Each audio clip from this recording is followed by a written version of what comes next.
मुझसे तो 100 साल पहले आए हुए थे, 200 साल पहले का आए हुए थे, 50 साल पहले का आए हुए थे। सन्यासियों की कमी थी नहीं, मगर सन्यासी सब रूखे सूखे हुए, गाल पिचके हुए और एक लंगोट लगाई और बैठे, कोई वहां बैठा, कोई वहां बैठा, कोई वहां बैठा। वो इससे बात करेंगे, वो इससे बात करेंगे। 2, 4, 5, 6 दिन बीत गए। मैंने कहा कि ये सिद्धाश्रम तो नहीं हो सकता। अगर ऐसा सिद्धाश्रम है तो फिर मेरा शिष्य कोई जा ही नहीं सकता वहां, क्या करेगा जाकर। मैंने 2, 4 सन्यासियों से पूछा, मैंने कहा कि ये सिद्धाश्रम जिसके बारे में लोग इतनी तपस्या करते हैं, इतना प्राण सुखा देते हैं, इतनी पंचाग्नि करते हैं, फिर यहां पहुंचते हैं, तो ये सिद्धाश्रम आपने भी देखा नहीं, यही सिद्धाश्रम। मैंने कहा इस सिद्धाश्रम में तो कोई हलचल नहीं है, कोई चेतना है ही नहीं। उसमें हलचल क्या होता है? ध्यान लगाना है, साधना करनी है, मंत्र जाप करना है।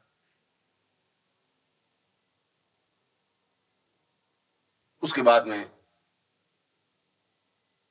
कोई उत्सव आया, सिद्धाश्रम महोत्सव। वहां पर प्रत्येक अप्सरा मनुष्य लोक में आने के लिए व्यथित होती हैं। वे चाहती है कि मनुष्य लोक में जाएं।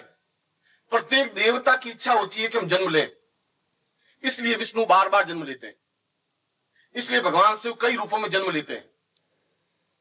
कभी शंकराचार्य के रूप में जन्म ले लेते हैं, कभी विवेकानंद के रूप में जन्म ले लेते हैं, कभी गोरखनाथ के रूप में जन्म लेते हैं। क्योंकि देवताओं की आकांक्षा होती है कि मनुष्य रूप में रह करके हम जीवन के आनंद को भोगें। और ठीक इसी प्रकार से अप्सराएं भी इस उम्मीद में प्रतीक्षा में रहती हैं कि हम गृहस्थ जीवन में और किसी इस संसारिक जीवन में किसी व्यक्ति के पास रहें। और मैंने उनका आह्वान करके रंभा, मेनका, उर्वशी और तिलोत्तमा, मैंने कहा कि कल सिद्धाश्रम दिवस है और तुम्हें नृत्य करना है। नृत्य सिद्धाश्रम में भस्म हो जाएंगे। क्यों भस्म हो जाएंगे? उनका आप नहीं जानते, निखिलेश्वरानंद जी, आप नहीं जानते, यहाँ की परिपाटी नृत्य की नहीं है।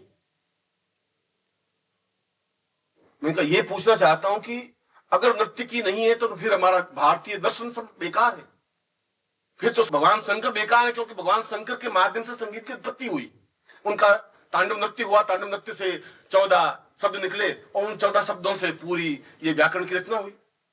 आई ओन रील रख ए ओं छाया वरट लण यमगण। फिर ये क्या नृत्य? भगवान शंकर ने नृत्य क्यों किया? अगर वह नृत्य दोष युक्त है फिर तुम्हारा नृत्य भी दोष युक्त है। भगवान विष्णु ने मोहनी रूप धारण क्यों किया? फिर क्यों नृत्य किया?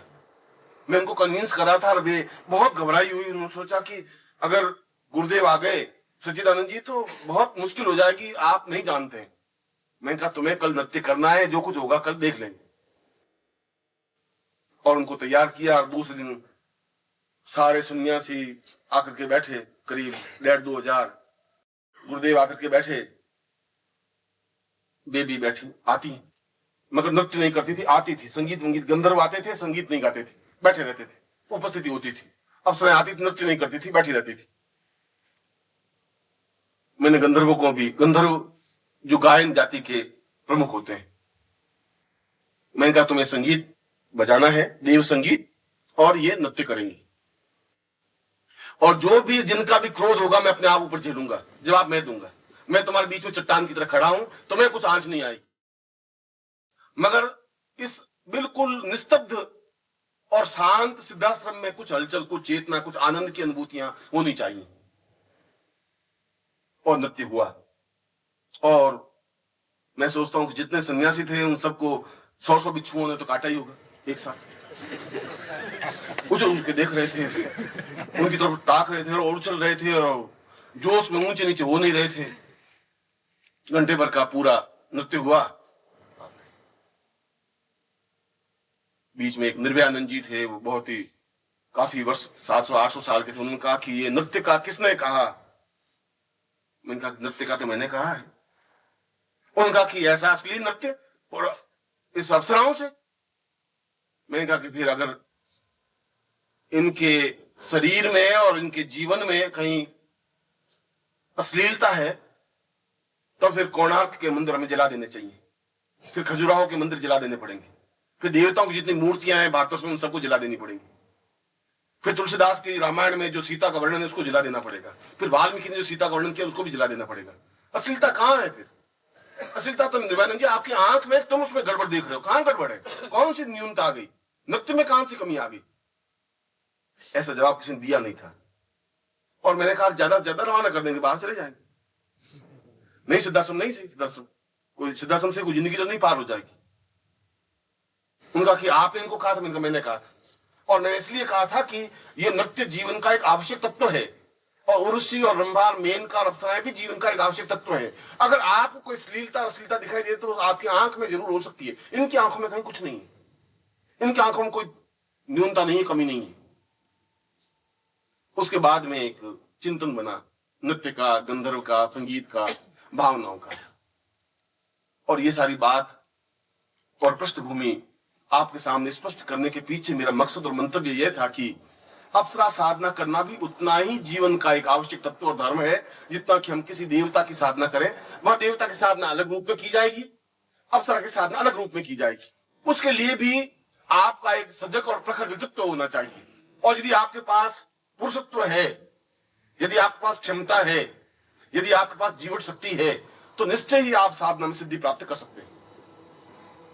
क्योंकि सिद्धि प्राप्त करने के लिए आप में एक बल होना चाहिए, साहस होना चाहिए, दृढ़ता होनी चाहिए। इस प्रकार से घिसा पिटा जीवन जीने वाले शिष्य नहीं बन सकते। मैं जीवन का, मेरे जीवन और मेरे शिष्य की तो परिभाषा बन ही नहीं सकती। मैं जीवन में इस प्रकार से जिंदगी जी नहीं। मैंने अपने जीवन को अपने ढंग से जिया है और जीवन के प्रत्येक क्षण का आनंद लिया है और लेता हूं। मैं इस बात की चिंता करता हूं कि कोई क्या कह देगा। और यदि आलोचक पहले 500 थे, अब 600 अगर हो गए, तो मैं ये समझता हूं कि मेरी आवाज में कुछ ताकत और ज्यादा आई है, कुछ मुझे कहने की क्षमता पहले से ज्यादा बढ़ी है, इसलिए 100 आलोचक और बढ़ गए। अगर 100 शत्रु और ज्यादा बढ़ जाएंगे तो समझूंगा कि मेरी पर्सनलिटी में कुछ और निखार ज्यादा आ गया है, इसलिए 200 शत्रु और पैदा कर दिए। मुर्दा और कमजोर और गए बीते लोगों के शत्रु नहीं बनते, काय और नपुंसकों के शत्रु नहीं होते। आलोचना उनकी होती है जो मर्दान की रखते हैं, हिम्मत रखते हैं, साहस रखते हैं, क्षमता रखते हैं। और अप्सरा भी साधना में सिद्धि उनको ही प्राप्त होती है जो पूर्ण रूप से मर्द और साहसी होते हैं। काय और बुज़दिलों के पास तो पत्नी भी नहीं रहती, वो भी घर छोड़ के पीर चली जाती है। अप्सरा तो बहुत दूर की बात है। इसलिए किसी भी पुरुष के लिए अप्सरा साधना करना कहीं दोष युक्त है ही नहीं। वशिष्ठ ने स्वयं कहा है, पूर्णम वदय स्वर्ण वदेव तुल्यम अप्सरोवताम सहितम सदिम देव। स्वर्ण देह अप्सरा को सिद्ध करना जीवन की श्रेष्ठता है। किसको कह रहे हैं? अपनी पत्नी मैत्री को, कात्यायनी को। दोनों पत्नियों को सामने बिठा करके वशिष्ठ कह रहे हैं कि मुझे जीवन में जितना रघुकुल पसंद है, मैं रघुकुल की रक्षा करने के लिए जितना धर्मगुरु हूं, उतना ही मुझे अप्सरा साधना करने में भी आनंद की अनुभूति होती है। क्योंकि जीवन में आनंद का प्रवाह अप्सराओं के माध्यम से संभव है। और विश्वामित्र ने तो मेनका को प्रत्यक्ष किया, अपने आश्रम में बुलाया, नृत्य करवाया। कणाद ने जब अणु की रचना की, अणु का ज्ञान प्राप्त किया, तो उस अणु के ज्ञान को, जो अणु हम आज बन रहे हैं, उसमें अणु की पूरी थ्योरी उस कणाद ने जो विकसित की, अप्सरा के माध्यम से प्राप्त हुई। और वे स्वयं इस बात को कहते हैं, नन्योवताम पूर्व मदेव तुल्यम स्वर्णोवताम सहितम सदैव। मैं स्वर्णवती अप्सरा, मैं तुम्हारा धन्यवाद अर्पित करता हूं कि तुम्हारे माध्यम से मुझे अणु की रचना का ज्ञान प्राप्त हुआ। इसका मतलब है कि ये सब विश्वामित्र और वशिष्ठ और अत्रि और कणाद सब मूर्ख थे, ये सब गंदे थे, घटिया थे, असभ्य थे, अश्लील थे। श्लीलता और अश्लीलता की कोई परिभाषा नहीं होती। मैं अपनी आंख से बिल्कुल 2 स्त्रियां आमने सामने खड़ी, एक मेरी बेटी खड़ी है, एक मेरी प्रेमिका खड़ी या मेरी पत्नी खड़ी। मैं पत्नी को एक दूसरी नजर से देखूंगा, अपनी बेटी को दूसरी नजर से देखूंगा। हालांकि दोनों की दो आंखें, एक नाक है, वैसे ही बाल है, वैसे ही शरीर है, वैसे ही हाथ पांव, मगर उसको देखने का ढंग अलग होगा, उसको देखने का ढंग मेरा अलग होगा, उसके बारे में चिंतन मेरा अलग होगा, उसके बारे में चिंतन मेरा अलग होगा। इसलिए श्लीलता और अश्लीलता, गंदगी और अच्छाई तो मेरे हृदय में है, चिंतन में, विचार में तुम्हारे। अगर वहां कुछ गड़बड़ नहीं है तो फिर कहीं किसी प्रकार की न्यूनता जिंदगी में है ही नहीं। और यदि कोई दूसरा आलोचना करता है तो यह आलोचना उसकी नहीं है, यह आलोचना तुम्हारे खुद के शरीर के अंदर की भावनाओं की है। और इसीलिए तुम्हारे जीवन को और प्रत्येक रूप में संवारने और सजाने का मेरा जिम्मेवारी है, मेरा उत्तरदायित्व है। इसलिए केवल देवताओं की साधना करने के लिए तुम्हें प्रेरित नहीं कर रहा हूं, मैं ये भी चाहता हूं कि तुम्हारे जीवन में बुढ़ापा नहीं आए, मैं ये भी चाहता हूं तुम्हारे जीवन में आनंद और मस्ती रहे, मैं ये भी चाहता हूं तुम्हारा प्रत्येक क्षण सार्थक हो सके, जीवंत हो सके, सजग हो सके। और ये सजगता, ये जीवन की चिंतनता, ये पूर्णता देवताओं की साधना के साथ साथ ये आवश्यक है कि अप्सरा साधना के माध्यम से ही हम अपने वृद्धावस्था को यौवन अवस्था में परिवर्तित कर सकते हैं। जब च्यवन ऋषि ने बहुत वृद्ध हो गया, जर्जर हो गया, पुत्र हुआ नहीं और शरीर के सारे रोम रोम सफेद हो गए, तो ब्रह्मा ने स्वयं च्यवन को कहा कि तुम्हें अप्सरा साधना करनी चाहिए, क्योंकि इस वृद्धावस्था को यौवनावस्था में बदलने के लिए और कोई देवता सहायक हो ही नहीं सकता। और च्यवन ने स्वर्ण देह अप्सरा साधना की और करके और पूर्ण यौवनमान प्राप्त किया, जिसको तुम च्यवन प्रास, जिन्होंने आगे जाकर के वेद की कई ग्रंथ रचना की। ये तो तुम्हारे और मेरे एक बीच में एक एग्रीमेंट है, तुम्हारे मेरे बीच में एक संबंध है, और वह संबंध भावनाओं का है, हृदय का है, चिंतन का है, विचार का है। क्योंकि तुम मेरे शिष्य हो और मैं तुम्हारा गुरु हूं, तो मैं तुम्हारी प्रत्येक क्षण को जीवंतता दे सकूं, प्रत्येक क्षण को आनंद तृप्ति दे सकूं, पूर्णता दे सकूं। और यह पूर्णता और तृप्ति केवल देवताओं की साधना से सब कुछ नहीं मिल सकता, लक्ष्मी से सब कुछ नहीं हो सकता। मैंने अभी तुम्हें उदाहरण दिया कि लक्ष्मी से आनंद की अनुभूति नहीं हो सकती। तुम्हारे पास लक्ष्मी है, उससे तुम्हें नींद नहीं आ सकती, कोई जरूर नहीं नींद आ गई, तुम्हें भूख नहीं लग सकती, उससे अच्छे वस्त्र खरीदे जा सकते हैं, अच्छे मकान तो बनाए जा सकते हैं, जीवन का आनंद प्राप्त नहीं हो सकता।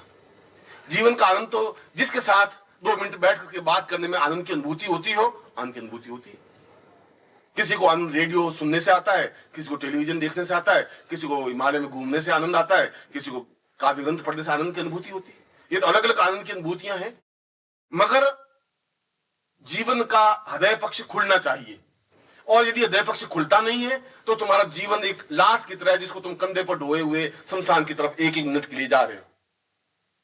हर क्षण तुम्हारा एक पग मृत्यु की तरफ बढ़ रहा है, प्रत्येक पग।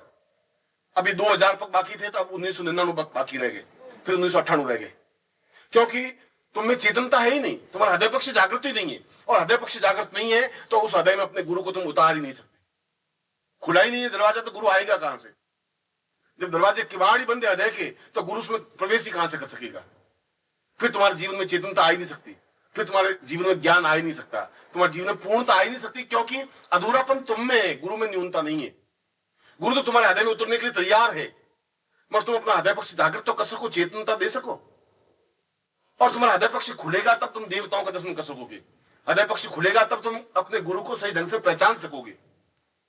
जब हृदय पक्ष खुलेगा तब तुम्हारे आंख में आंसू आ सकेगा, गले में एक आर्द्रता आ सकेगी, तब तुम झुक करके गुरु के चरणों में समर्पित हो सकोगे, तब तुम्हें एक आत्मसमर्पण का भाव आ सकेगा, तब तुम्हें एहसास हो सकेगा कि गुरु क्या है, शिष्य क्या है। और यह हृदय पक्ष जागृत केवल अप्सरा साधना के माध्यम से संभव, देवताओं की साधनों के माध्यम से संभव नहीं है, और किसी देवता की स्तुति पूजा अर्चना के माध्यम से भी संभव नहीं है। यदि आपने आनंद लहरी पढ़ी हो, शंकराचार्य ने उस आनंद लहरी का वर्णन कभी आप जिंदगी में पढ़े तो संस्कृत का एक अद्वितीय ग्रंथ है, जिसमें भगवती पार्वती का वर्णन किया, उसके स्वरूप और सुंदरता का, उसके होठ का, उसके नाक का, उसके कान का, पार्वती के एक एक अंग प्रत्यंग का वर्णन किया है। और शंकराचार्य जैसे सन्यासी ने वर्णन किया है, इसका मतलब तो घोर अश्लील शंकराचार्य थे। इतना नाजुक और सुंदरता वर्णन कर दिया पार्वती का, और फिर मां का, वो बहुत दयाविद आदमी था। अगर मैं ये शब्द बोलता हूं तो ये गड़बड़ मेरे हृदय की है, शंकराचार्य की नहीं, पार्वती की भी नहीं। एक नारी के गुलाब के पुष्प को अपने गुलाब का पुष्प कहा, इसमें दोष क्या हो गया? अगर मैं गुलाब का पुष्प नहीं कहता हूं तो मेरी न्यूनता है, तो मेरी कमजोरी है, तो मेरी घटियापन है। गुलाब के फूल को गुलाब का फूल कहने में कोई दोष नहीं है, सुंदरता को सुंदरता कहने में कोई संकोच नहीं है। हम इसलिए नहीं कहते कि लोग क्या कहेंगे और क्या हो जाएगा।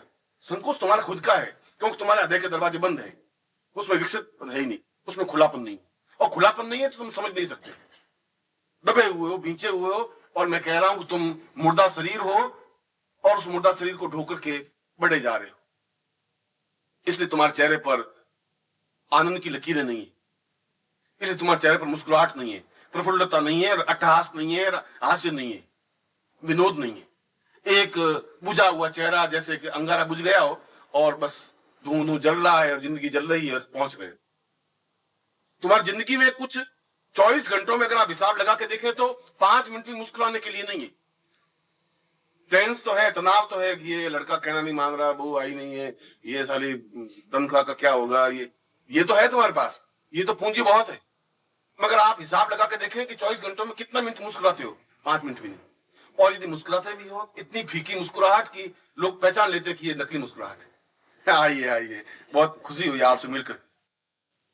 ये मुस्कुराहट है क्योंकि तुम्हारा हृदय पक्षी जागृत है ही नहीं। जब हृदय पक्षी जागृत नहीं तो मुस्कुराहट आ ही नहीं सकती। खींच खांच करके आंखों को, नाक और गाल को खींच करके मुस्कुराहट बिखेर भी दोगे तो वो तो आधा सेकंड की होगी, वापस चेहरा वैसा वैसा बन जाएगा जैसा था ओरिजिनल।